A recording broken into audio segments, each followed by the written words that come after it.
عندي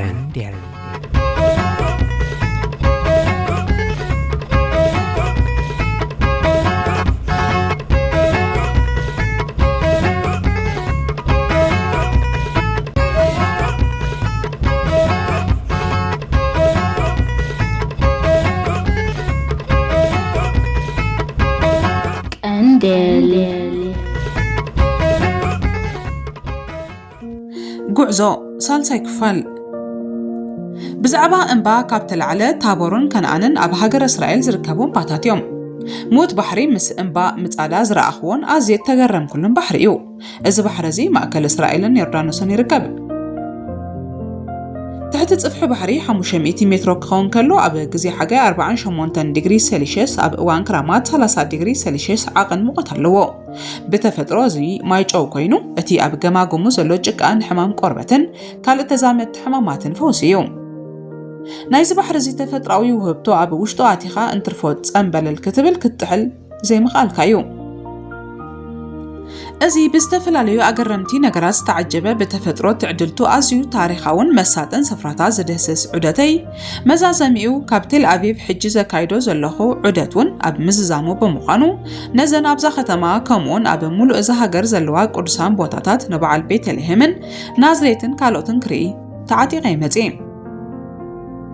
ንሳለስቲ ኣብ ቴል ኣቪቭን ከባቢኣን ዘወርወር ክብል ቀኒ ሎሚ ኣንጊሄ ካብ ቴል ኣቪቭ ናብ ሃይፋ ነዊሕ ሰዓታት ጉዕዞ ብኣውቶቡስ ጀመርኩ።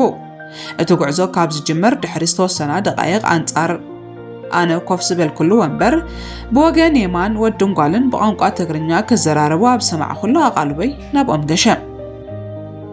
መቸም ንዓይ ነዚ ቀይሕን ምስሊ ቆርበተይን ተመልኪቱ ሓበሻይን ተበልኩ ፈጺሙ ዝኣምነኒ ሰብ የልቦን። ምኽንያቱ እቲ ካብ ኣባ ሓጎይ ተሓናፊጹ ዝመጽእ ጣልያናዊ ዘርኢ እዩ። ዝኾነ ሰብ ሓበሻዊ ባህሊ ዝፈልጦን ዝፈልጠንን ተወሊደ ዝዓበኹሉን ናተይ ዝብሎ ህያብ ምስ ወጻእኩ ስመይ ክጽዋዕን ክጽሓፍን ከሎ ዝተወሰነ ለውጢ ስለ ዘምፀ ካብቲ ዓለመይ ዝብሎ ርሒቑ እኳ ዝረኽቦም ኣሕዋት ሓበሻ ምዃነይ እንተሓበርኩ ስመይ እውን እንተነገርኩ ፈጺሞም ኣይቅበልዎን ወይ እውን ንምእማን ይጽገሙ። እዚ ከዓ እቲ ክንፈ ሚካኤል ዝብል ስመይ በቲ ምዕራባዊ ኾነ ካልእ ክፋላት ዓለም ክጽሓፍ ከሎ ኬ ሚካኤል ስለ ዝበሃልን ሙሉእ ስመይ ብሓበሻ ክጽዋዕ ከለውን ክንፈ ሚካኤል ባህረ ሉዊጂ ስለ ዝበሃል እታ ኬ ሚካኤል ተባሂሉ ብኣህጽሮት እትጽሓፍ ስመይ ሙሉእ ብሙሉእ ጣልያናዊያ ተምስለኒ። ሎሚ እውን ከምቲ ልሙድ ኣብ ኩሉ ቦታ ዘጋጥመኒ እዚኦም እውን ክግምቱ ኣይኮነን ኣይተጠራጠሩን። ኣነ ግን እቲ ኩሉ ዝተናኸፍዎ ዛዕባታት ሓደ ብሓደ ነጥቢ ከይጎደለት ይሰምዕ ኣለኹ። መጀመርያ እዞም ሰባት ወግዖም ኮነ ዕላሎም ፍጹም ርዳእ ዝዓሰሎ ስለ ዝነበረ ናተይ ግምት መጻመዲ ማለት ሰብኣይን ሰበይትን እዮም ዝብል ነይሩ። ጸኒሐ ግን እቲ ኣብ ዘይረዳድኦም ኣርእስቲ ምስ በጽሑ ሕርቃን ዝተሓወሶ ተሪር ዘረባ ብምልዋጦም ልክዕ ከምታ ናተይ ብጉዕዞ ኣጋጣሚ ተረኺቦም ክኾኑ ይኽእሉ ኢለ ገሚተ። እቲ ዘይረዳድኦም ዘረባ ግን እታ ጓል ሳባ ለዋህ ጓል እግዚኣብሔር እያ ትብል እትወዲ ከዓ ጨካን እምበር ኣርመናዊት ኢሉ ብዓወታ ተዛረበ። ኣብዚ ግዜ እዚ ብዛዕባ ዓይነይቲ ሳባ ይውረ ከም ዘሎ ድንግርግር እኳ እንተበለኒ ጸኒሐ ግን ፈለጥክዋ። እቲ ወዲ ትርሪሉ ስምዒ እዚ ሓፍተይ ሰብኣይን ሰበይትን ካብ ሓደ ዒላ ይግለሉ ዝበሃል ኣባሃል ኣለባማት ኣሎ። ኣነ ሓደ እዋን እየ ዝገረመኒ ሰማዕኹ ሓደ ዘረባ ክነግረኪ። ሰበይቲ ኮይ ንዓይ መንነት ወረቐት ተባሂላ ኣብ ሓደ ቤት ጽሕፈት ትሕተት። ንሳውን ብመሰረት እተሓተተቶ ገዛ ተመሊሳ መንነት ወረቐት በዓል ቤት ሒዛ ተመልሰት። እቶም ዝኣዘዝዋ ናትኪና ኢልናኪ እንተበልዋ እሞ ኣነን ሰብኣይን ሓደ ዶ ይኮና በለቶ። ስለዚ ክትርድእ እዩ ዝግብአኪ ንሳ ከምትናቱ ሳባ ማለት እዩ። ዓይነት ጨካና ኣካይዳ እንተዘይህልዋ ክንዲ ዝዓመት ምስኡ ክትነብር ኣይምኽኣለትን። ካብቲ ዝገርመኪ ሰበይቲ መራሒ ሃገረ ቻይና ነበር ማኦ ዘይዱንግ ኣካይዳን ምሕደራን ሰብኣያ ደስ ስለ ዘይበላ ፍትሓውነት ስለ ዘይረኣየትሉን ብዕሊ ገዲፋቶ ካብ ቤተ መንግስቲ ብምውፃእ ኣንጻሩ ተሰሊፋ ምስ በለ እታ ጓል ሕርቃና ኣብ ገጻ ክንበብ ጀመረ። በዚ ግዜ እዚ እቲ ወዲ ህዲ ኢሉ ኣረጋግኣ እሞ ድሕሪ ሓደ ጅግና ሰብኣይ ሓንቲ ዋዕሮ ዝኾነት ሰበይቲ ላ ክበሃል ሰሚዑ ዶ ትፈልጢ ዝብል ሕቶ ኣቕረበላ። ንሳ እውን ብተደጋጋሚ ክበሃል ሰሚዕ ኣለኹ በለቶ። ድሕሪ ዝተወሰና ደቃይቕ ጉዕዞ ብዘይዘረባ ምስ ቀጸለ እቲ ወዲ ነቲ ወግዒ ከምዚ ክብል ቀጸሎ። እዛ ሰብ እዚኣ ጥዒትን ለዋህን ተትኸውን እሞ ከዓ ከም መጠን ተጋዳሊት ሓልዮትን ፍቕርን ንዝተጋደለትሉ ህዝቢ ዕላማ እንተዝህልዋ ቅድሚ ዝኣገረ ዘነውር ተግባራት ክፍጸም ኣብ ዝጅምረሉ ምቋም ጥራይ ዘይኮነ ነቲ ክፉኡን ጨካንን ተግባሩ መቃልዕቶን ተቃወመቶን እንተዘይኮይኑ ድማ ከም በዓልቲ ቤት ሰመረ ርእሶም በታ ዝወፀታም ተረፈት በመሰረቱ ከምቲ ኣብ ቅዱስ ድርሳናትን መጽሓፍትን ተገልጸ ብርኽቲ ሰበይትን ሰብኣያ መንግስተ ሰማይ ሒዛቶ ተኣቱ ይበሃል በአንጻሩ ዛ ሰብ እዚኣ ግን ርግምቲ ብምዃና ርግምቲ ሰበይትን ሰብኣያ ንገሃነም ሒዛቶ ተኣቱን ተበልና ኣይተጋነናን ሓጢኣት ኣይኣተናን ምስ በለ እታ ጓል ቃል ከይተንፈሰት እንደገመጥ ማጀመረት ድሕርዚ ወዲያት ሳባ ኃይሉ ማለት ልክዕ ብልክዕ በዓልቲ ቤት ግፍዕኛን ደም መጋድልቱን ናሰቴን ናፍሰሰን ዝመፀን ዝኸይድን ዘሎ ኣምባገነን ኢሳያስ አፈወርቂ ኢሉ ብትሪን ተተዛረበኳ ካብኣ መልሲ ኣይረኸበን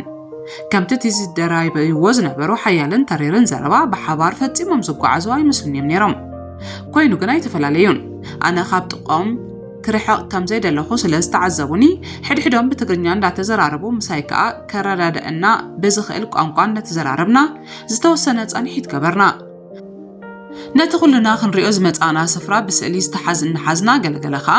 ብወገነይ እናሰነድኩ ክልቲኦም ጋዜጠኛ ሰናዲ ወይ እውን ደራሲ ምዃነይ ሕቶ ኣቕረቡለይ بوغني أب سلستيوم ويا كم زجمت وجمت تخكل كم زيكونه جن كأعلى تاولم دي سندان وحجزيم سايتس أنحم خانو جلي سلام وقعنا نعمرن تخدقوا حبشاوي من النتيجة جلتكو نتيناتهم زجنت أبزحتتكم كلتيوم إرتراويان مخانون بحدد بسم الله سلي أبزن زحلفا مع التاتع تل أفيفن كبابيان كبهجرم تسديدهم زمزود قعدهم رخيبة كم زنبركو تقصها بلاس تسدلو مخنيات جن انتايو إلى أبزحتتكم نسخ سادات ناس غبلت نسجن كابت منجستي حماقا كايدا دبو ألبو هجراوي أجلوت زي معري محدران بوليسون كمون أنبا جنناوي سرعتن والكامل كيز نجس لها جرمقنا بز مقنعت كا هزبي سدد كمزلو أصفح بلوزر زر اللي ماسيو معرفنا دحر محزنا درار بحبار كندرر عدموني دحر فرق ساعات نفسي تحاتيبا أب إيدي حدا رجود زبالة مزجب مسالح زيت حوس قوام أب إن درر اللقوان بسجا أحوات كلنا بقانقا قوانت كوين ناس تفلاليا رأستاتنا تناخفنا تمجبنا مسبقعنا كابتي ممجبيا دراش وزينا أب تحوسي من نافشاز قنا بوتا كاب الكل نتعزو قنا مستعززنا زعززنا مستا مسمتنا بنتصور تغرنيا هيا بلو نستمس بالكو كلت يوم أأزانون بمترطار بحبار انتايلكا بلوني أصعباب بلا تعم درار تدريرنا حجغا تعم جزي نحلف ودقات نهج دافيلنا صوعنا نلعل مسبلكم كلت يوم تتأماميتهم صحاهم درجحوا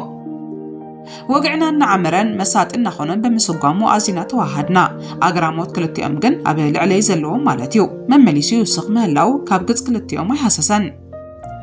بوجنا نتخلتي أم ككاتو علن بزربان كالاتن كرات أمولن زنحو أرستي كالعلوي مرتكون مغنياتو أما بقى تعالي لنا وقعنا نبحدي أم وجن حزان حدي أم كقيم سلازيد لخو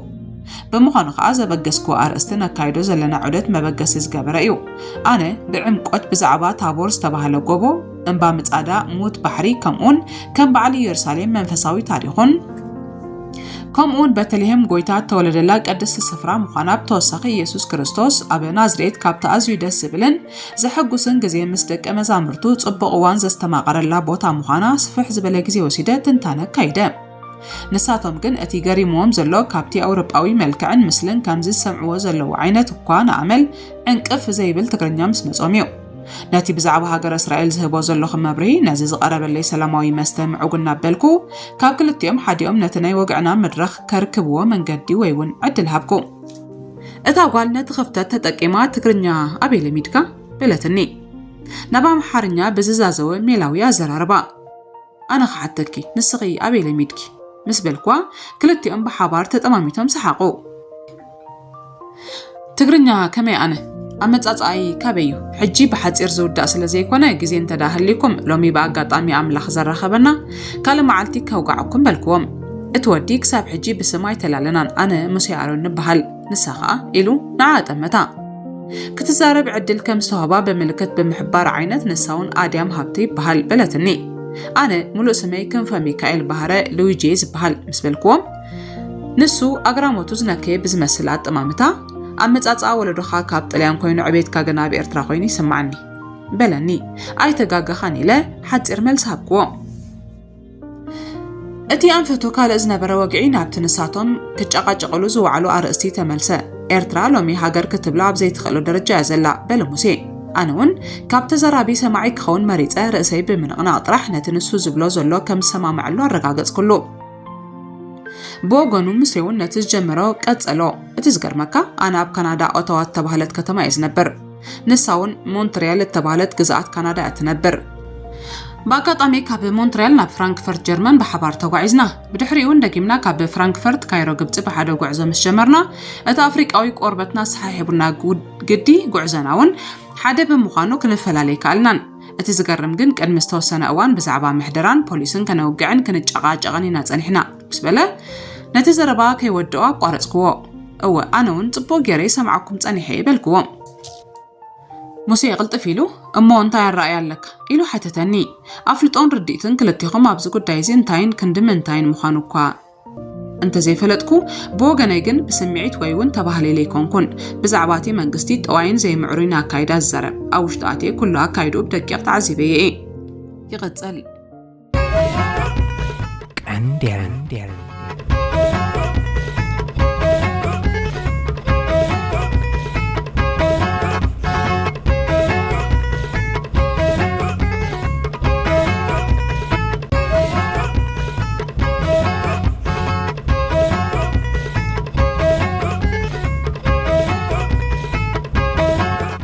Del